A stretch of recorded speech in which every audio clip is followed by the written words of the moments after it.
ಈಗ ಕರ್ನಾಟಕ ಸರ್ಕಾರದ ಬಗ್ಗೆ ನಿಮ್ಮ ಅನಿಸಿಕೆ ಏನು ಅಂತ ಸ್ವಲ್ಪ ಸ್ಪಷ್ಟವಾಗಿ ಹೇಳ್ತೀರಾ? ಸರ್ಕಾರದವರು ಏನು ಮಾಡ್ತಾ ಇದ್ದಾರೆ ಅಂದರೆ, ತಾವು ಹೆಂಗಂದ್ರೆ ತೊಟ್ಲ ತೂಗೋದು ಅವರೇ, ಮಗುನು ಚೂಟೆ ಅವರೇ ಕೆಲಸ ಮಾಡ್ತಾ ಇದ್ದಾರೆ.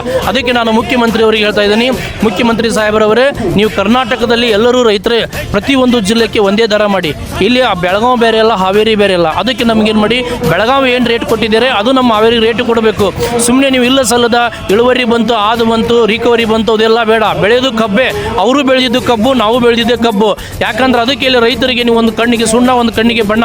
ಯಾಕಂದರೆ ಹೋರಾಟ ಮಾಡಿ ಅವರಿಗೆ ಒಂಥರ ಮಾಡೋದು, ನಮ್ಗೆ ಒಂಥರ ಮಾಡೋದು. ಒಂದು ಕಣ್ಣಿಗೆ ಸುಣ್ಣ, ಒಂದು ಕಣ್ಣಿಗೆ ಬಣ್ಣ ಆದರೆ ನಾವು ಬೇರೆ ರೀತಿಯಿಂದ ಹೋಗ್ಬೇಕಾಗತ್ತಾ. ಅವರು ರೈತರು ಕೂಡ ನಾವು ಪ್ರತಿಯೊಬ್ಬರು, ನಾನು ಹಾವೇರಿ ಜಿಲ್ಲೆಯಲ್ಲಿ ಅಷ್ಟೇ ಅಲ್ಲ, ಇಡೀ ರಾಜ್ಯದಾದ್ಯಂತ ಒಂದೇ ದರವನ್ನು ಫಿಕ್ಸ್ ಮಾಡಿ